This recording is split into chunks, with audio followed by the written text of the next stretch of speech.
जयतु सरस्वती, जयतु माँ भारती। सुप्रभात मेरे प्यारे बच्चों। आज हम 8वीं कक्षा की संस्कृत विषय के द्वितीय पाठ की कहानी पढ़ेंगे, जो कि संस्कृत के प्रसिद्ध कथा ग्रंथ पंचतंत्रम के तृतीय तंत्र काकोलुकीयम से संकलित है। पंचतंत्र के लेखक विष्णु शर्मा हैं।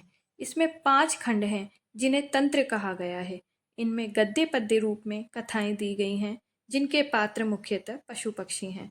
तो इस द्वितीय पाठ का नाम बिलस्य वाणी न कदापि में श्रुता है, जो कि इस प्रकार से है। किसी वन में खरनखर नामक एक शेर रहता था। एक बार वह इधर उधर घूमता रहा, किंतु उसे भोजन के योग्य कोई भी जीव नहीं मिला।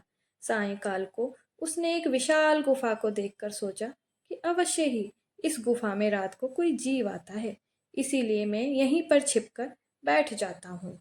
इसी बीच में उस गुफा का स्वामी दधिपुच्छ नामक गीदड़ जब वहां आया, तो उसने गुफा के अंदर जाते हुए शेर के पैरों के चिन्ह देखे, जो बाहर नहीं आ रहे थे।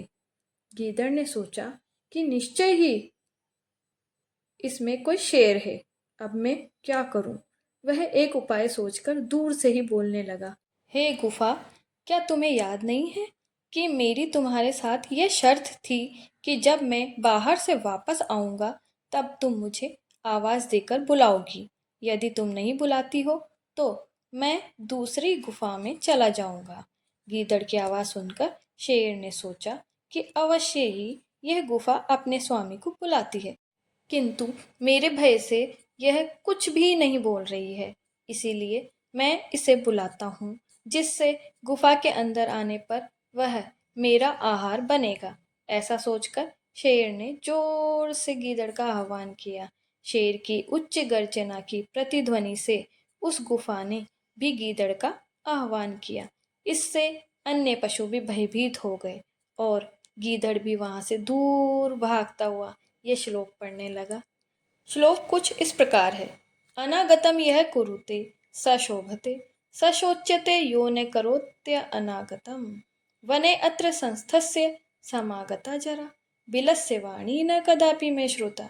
अर्थात जो आने वाले कष्ट का निराकरण कर लेता है वही सकुशल रहता है, और जो आने वाले कष्ट का निराकरण नहीं करता है वह चिंतनीय होता है, अर्थात वह सोचने योग्य होता है। इसी वन में रहते हुए मेरा बुढ़ापा आ गया, किंतु मैंने कभी भी गुफा की वाणी नहीं सुनी। इस प्रकार अपनी चतुरता से गीदड़ के प्राण बच गए और शेर बिना विचारे ही कार्य करने से भूखा रह गया। धन्यवाद। बच्चों, कहानी तो शिक्षाप्रद और मज़ेदार है।